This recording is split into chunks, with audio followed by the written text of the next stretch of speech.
What is up everyone? On this video I'm going to be showing you how to fix the red dot of death on an Xbox 360 Slim. This is the 4GB model, and the red dot of death is basically very similar to the red ring of death where the motherboard thinks it's overheated. So we need to reflow the Southbridge chip inside the motherboard as well as the GPU and other components using a heat gun. And you also need some pry tools and a Torx head screwdriver as well, and some isopropyl alcohol in order to do this repair. So let's go ahead and open this up and try to fix this. So there's a couple of things that I did miss out that you do need for this procedure. The first thing is some isopropyl alcohol, and this is to clean the motherboard. You also need some adhesive remover. This is to clean the thermal paste on the CPU and the heatsink. Torx 9 screwdriver and a Torx 10 screwdriver. A flathead screwdriver. This is to pry open the X clamp on the CPU. Some soldering flux. This is to apply on the chipsets, just to protect it when I apply the heat gun. And then your two pry tools, or however many that you need to open this. The easiest part to start with is to remove where the hard drive caddy goes, which is at the bottom. Lift up this part. Now this is normally clipped in. There's several clips on each side.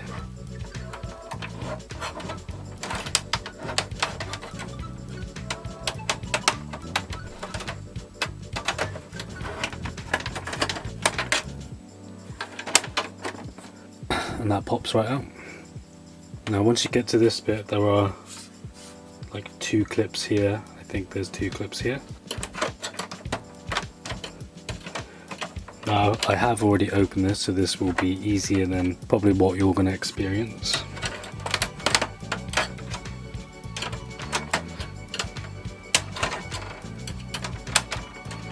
Just be careful when you open this not to break any of the plastic. You don't want to be too forceful with it.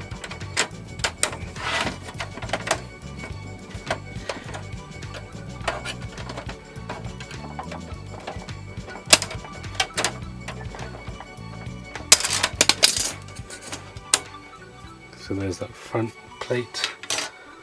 Now this is a tricky part. You probably can't see this, but there are clips on 3 clips on each side here, going along here, and you need to lift up each of these clips and just lift this portion up.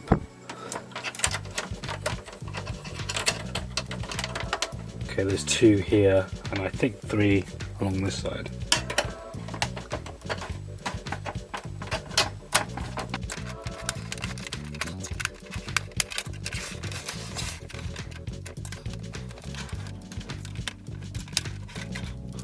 There we go, you can see where the clips are. So you need to work around that in order to pop this off. Let's flip it upside down, actually right way up.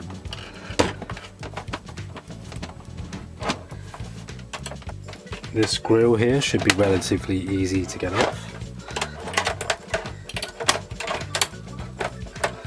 There's quite a lot of small clips on the side, both sides, 5 of them.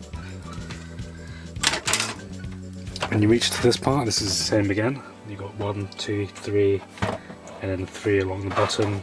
Clips underneath here, just pop on each. And that should just unclamp itself.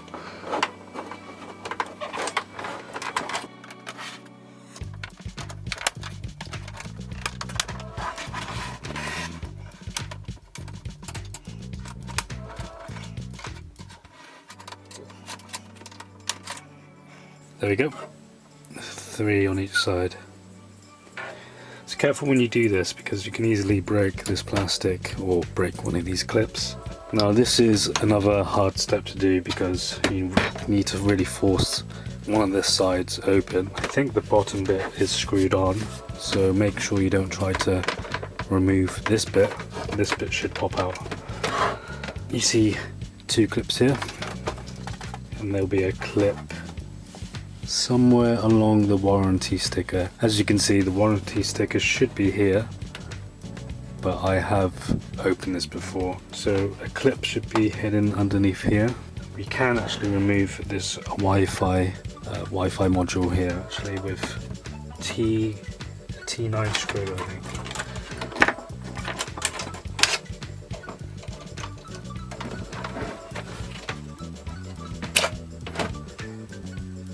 So that's the Wi-Fi module removed.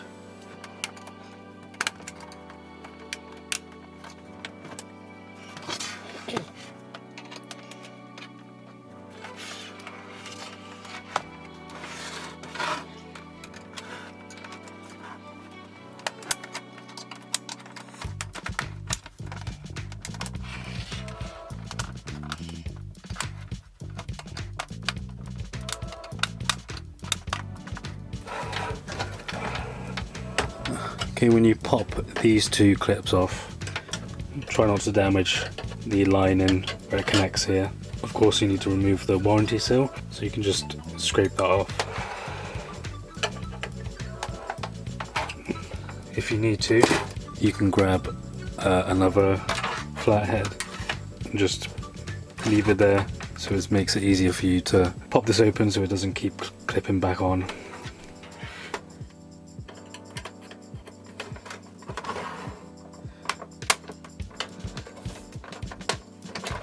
Once 4 of these clips are off, flip it over,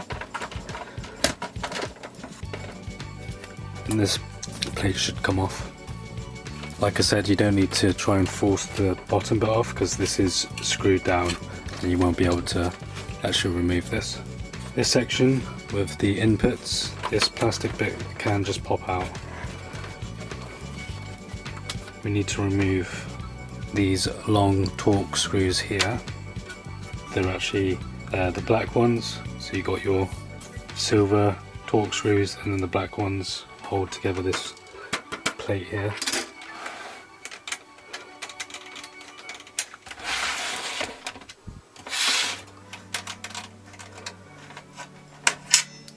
Keep those screws safe. You should be able to pop. Oh wait, there's actually one more hidden underneath this Xbox 360 sticker, which is, I guess, another warranty sticker. Obviously there is probably 0 warranty for these consoles. Flip it over. Okay, that input section has come off. Just give it a wiggle, and then this side is now free. Here we can see the drive, fan for the heatsink. This is where the SSD or the hard drive goes in. We need to remove this front plate, so be careful not to yank it out. So when you remove the faceplate, there will be a ribbon cable here. You just need to lift this tab upwards.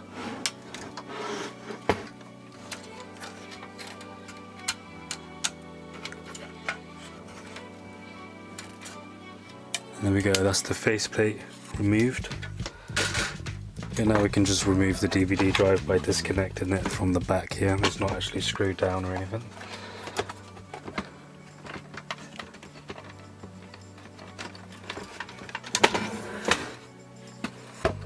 Okay, the fan duct can just be removed like that. If you flip it over, we can remove the silver screws at the back here.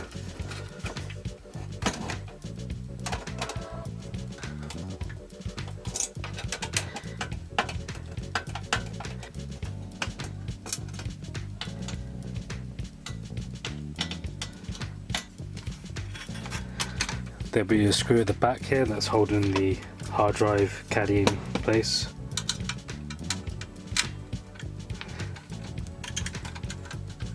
At the front here we've got 2 screws holding the front power button interface, so just remove that.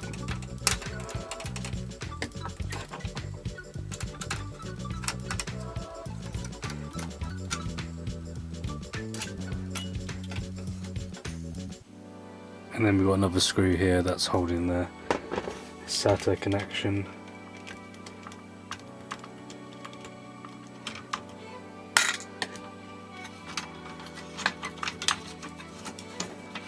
And I'll remove the hard drive caddy. You can remove this chip by just lifting it up. Just be careful, just wiggle it out.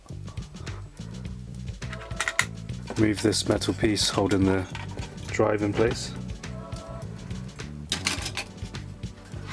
And just take your time just unplugging each of these connectors. Just remember where they go.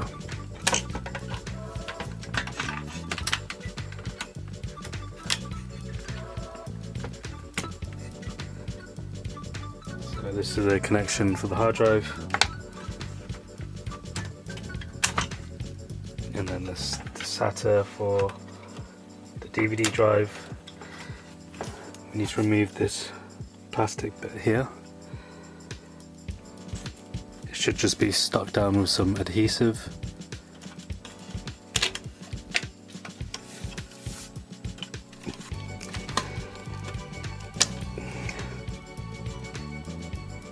And then the CPU fan, that just pops out. Just be careful not to break any of the contacts. Okay, so this board is ready to be taken out of this metal housing. There might be one more screw. Now just lift it up gently.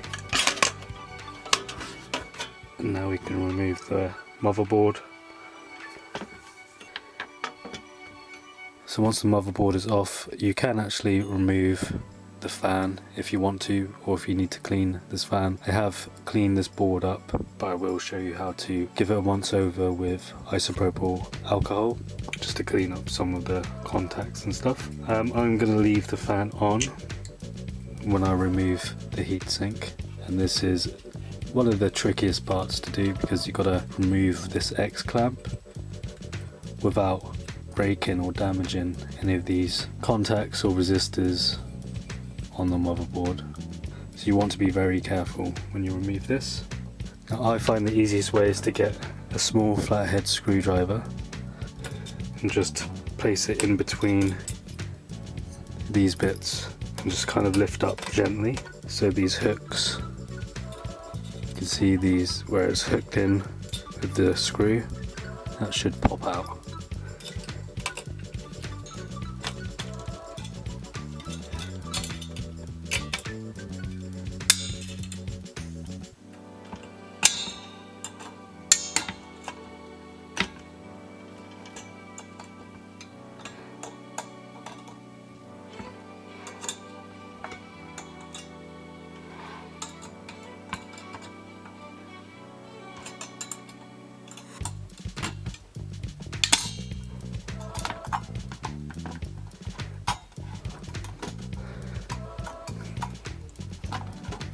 There we go, there's the X clamp off. So the easiest way I find is to work with one side, then the opposite. Once you wiggle the opposite side off, then this should just open up a lot easier. Okay, so we need to clean up some of this old thermal paste on the CPU and heatsink. So grab just any microfiber cloth and adhesive spray. If you don't have this adhesive remover, then you can just use some cleaning spray.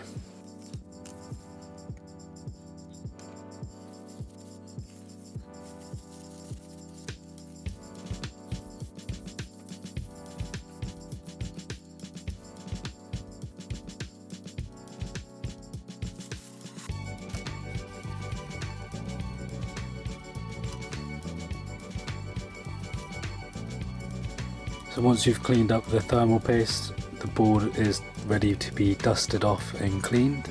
So just go around where the capacitors are and the connectors.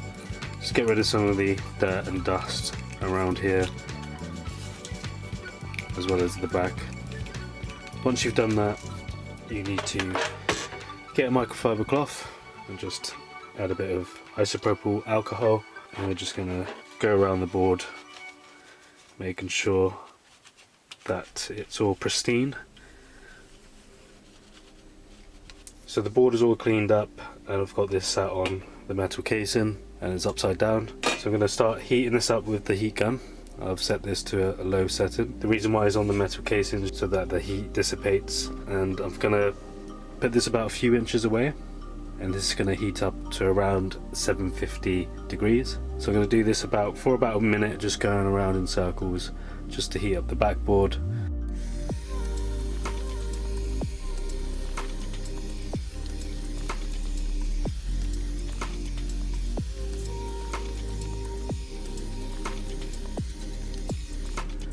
Okay, I'm going to repeat the process on the front board now.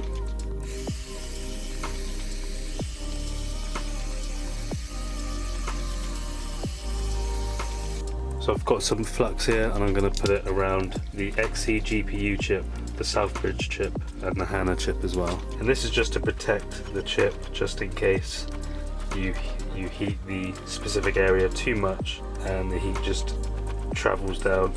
So I'm going to go around each of these chips with the heat gun on low setting again, so about an inch away. I'm just going to go around it for about 30 seconds in circular motion on each chipset.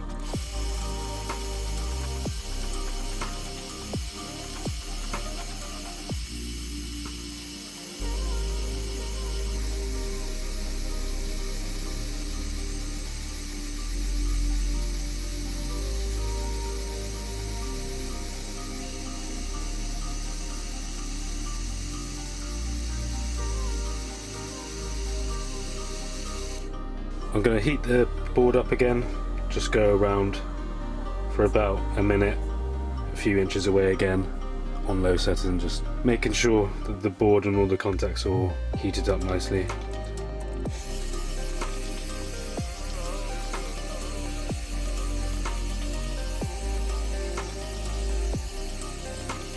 Okay, now you want to leave it for about 30 minutes just to let it cool down, because it's going to be very hot to the touch. So once we come back, we will be putting the thermal paste on the XE GPU. So it's been about half an hour now, and I'm just going to clean the board one more time just to get rid of some of the flux around the chipsets. Next, I'll be applying some Arctic Silver 5 onto the XE GPU chip.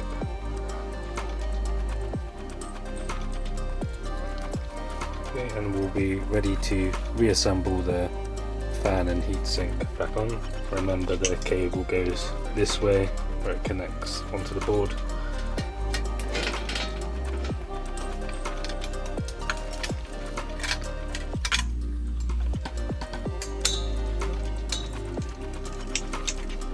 This bit can be quite tricky to get it to clamp down, but doing it by one seems to be the easiest way. Okay, now it's the case of just putting everything back together.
Okay, so before I put the rest of it back, I am going to test this. I'm going to make sure that the front panel is connected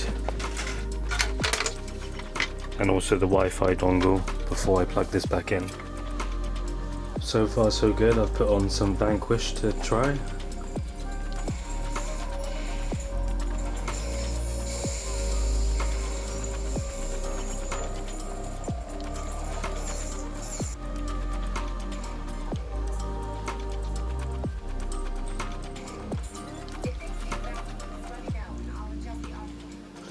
So yeah, everything is working fine, it's running smoothly, but this is a temporary fix. I don't know, along the lines this will probably just have the red dot again, but for now it seems to be pretty good, and I get to play Vanquish again. Vanquish is always a fun game to try. So that is how you refurbish a 360S with a red dot or red ring of death. So I hope this tutorial has been useful for you. It is a pain to get the Xbox open, but you just need to be patient once you open it and try not to melt anything with the heat gun, and you should be fine. Thanks for watching, and I'll see you again on another video.